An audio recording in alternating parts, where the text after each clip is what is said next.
बिस्मिल्लाहिर्रहमानिर्रहीम, अस्सलाम वालेकुम। ISPR की हालिया पेश करदा एक इत्तला के मुताबिक पाकिस्तान सऊदी अरब में 1000 से ज़्यादा फ़ौजी भिजवा रहा है। वो क्यों भिजवा रहा है, वो वहाँ जाके क्या काम करेंगे, या वो किस किस्म के मकासद को हासिल करने के लिए सऊदी अरब में मंगवाए हैं, इसकी तफसीलात अभी तक पेश नहीं की गई। लेकिन इस तमाम सूरत हाल पर पार्लियामेंट ने, कौमी असम्बली ने और सेनेट ने अपनी कुछ रिजर्वेशंस का इजहार किया है, और उनके ख्याल में चूँकि टर्म्स ऑफ कंडीशन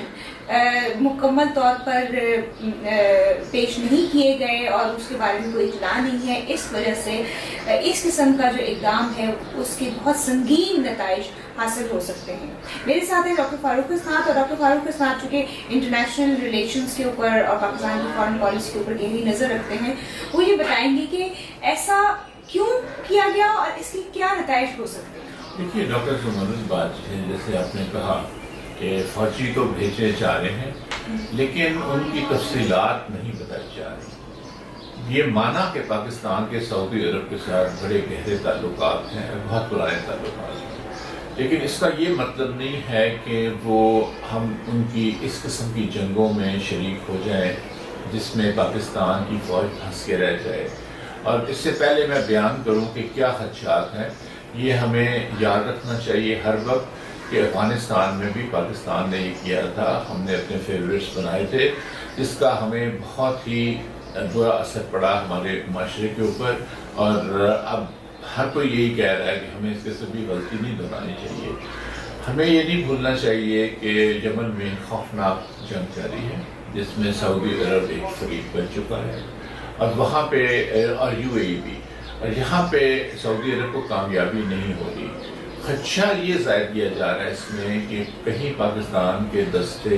यमन और सऊदी अरब की सरहद के ऊपर ना लगा दिए जाएं। अगर ये हुआ, कहने को तो ये होगा कि सऊदी अरब का डिफेंस है, इसके लिए करें, लेकिन होगा ये कि पाकिस्तान की फ़ौज उलझ कर रह जाएगी। आपके ख्याल के मुताबिक अगर हम पाकिस्तान की मौजूदा सूरत हाल को देखें तो ये सारे जो जिस किस्म की बातें हो रही हैं और जिस किस्म का इक़दाम किया गया है, इसमें क्या आपको नजर आता है? सबसे पहली बात तो ये है कि 2015 अप्रैल में ऑलरेडी नेशनल असम्बली ने और सेनेट ने मुश्तरका इजलास में ये तय किया था कि यमन में हम फौजी नहीं भिजवाएंगे, और न्यूट्रलिटी, और उसके साथ साथ 2017 में जब कतर के खिलाफ सऊदी अरब ने एक मुहिम शुरू की और कुछ अलायंसेस जो नहीं थे, वो सिर्फ मुहिम नहीं थी, उनका ब्लॉकेट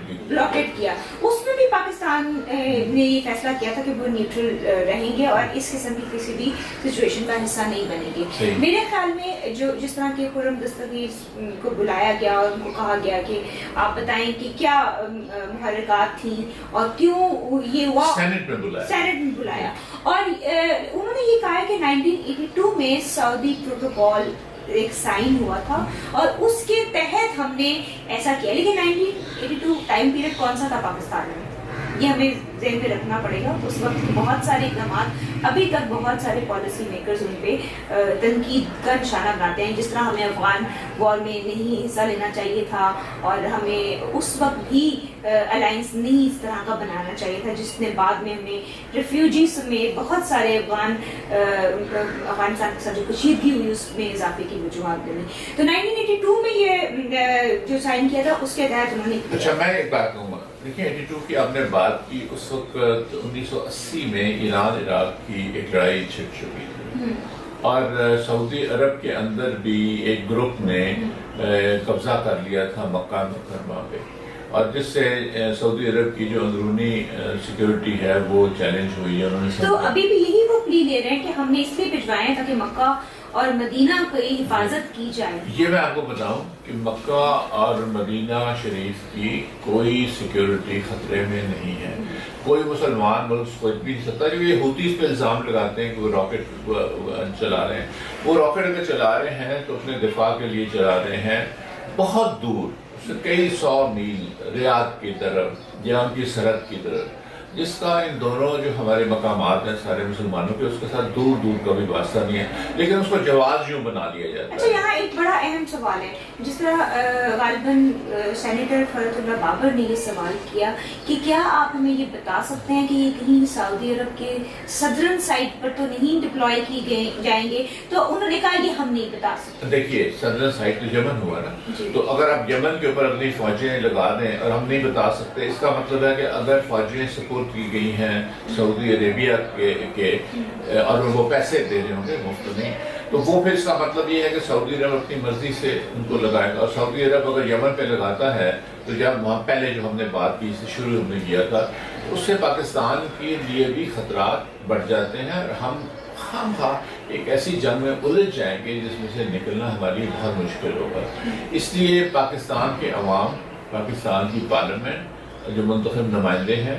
اس سب اور آپ کے اینالسٹ جو لوگ جانتے ہیں معاملات کو، اس سب کا یہی خیال ہے کہ پاکستان کو اس صورتحال میں نہیں جانا چاہیے۔ میں یہاں جلدی سے ایک اور بات کہہ دوں، دیکھیے اگر کسی وجہ سے پاکستان نے کوئی دستے بھیجے، جیسے کہ پہلے کہا جا رہا ہے ٹریننگ کے لیے ہیں، لیکن ایک اور بات، جی، کیا آپ نے ذاتی طور پہ یہ دیکھا ہے کہ سعودی عرب کے جو یہ کلیم کرتے ہیں اسی 1982 کے پروٹوکول کے تحت فوجی پاکستان میں آئے ہیں ٹریننگ کے لیے؟ میری نظر سے ایسی کوئی مہم نہیں گزری، یا اگر گزری ہو تو کبھی رپورٹ نہیں ہوئی کہ وہ بھی یہاں پر آ کر پاکستان کے اسکولوں میں، پاکستان کی مختلف عمارات پر کوئی بھی سیکیورٹی کے اقدامات میں پیش ہوتے ہیں۔ نہیں، یوں نہیں ہوتا، لیکن جوائنٹ ایکسرسائزز ہوتی ہیں۔ اچھا، ابھی حال ہی میں پچھلے دنوں میں نیول ایکسرسائز بہت بڑی ہوئی کراچی کے قریب انڈین اوشن میں۔ جی، اس سے پہلے NDU میں اگر آپ جانے کا اتفاق ہوا ہو اسلام آباد میں، وہاں پہ بھی آپ کو سعودی ملتے ہیں، یعنی وہ ٹریننگ کے لیے آتے ہیں، ٹریننگ کے لیے آتے ہیں۔ لیکن ڈپلوائمنٹ نہیں ہوتی کسی بھی بارڈر ایشو کے اوپر، ڈپلوائمنٹ ہو نہیں سکتی نا، ان میں اتنی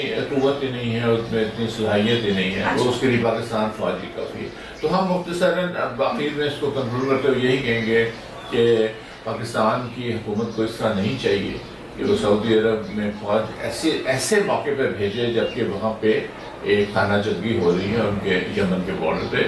دوسرا یہ ہے جو آپ نے بات کی ٹرم آف ریفرنس کی، وہ تو کھل کے بتایا جائے نا، تو قوم کو بتایا جائے کہ کیا تفصیلات ہیں جس کے تحت یہ فوجیں بھیجیں۔ اچھا، یہاں ایک اور جلدی سے میں ایک اور بات کر دوں، اب جبکہ خاقان عباسی صاحب نے پارلیمنٹ میں یہ کہا ہے کہ اداروں کے درمیان جنگ، انہوں نے کسی اور ریفرنس سے کہا ہے، لیکن یہ جو سچویشن کریٹ ہو گئی ہے یہ بھی اداروں کے درمیان جنگ کی طرف ہی جاتی ہوئی نظر آ رہی ہے، کیونکہ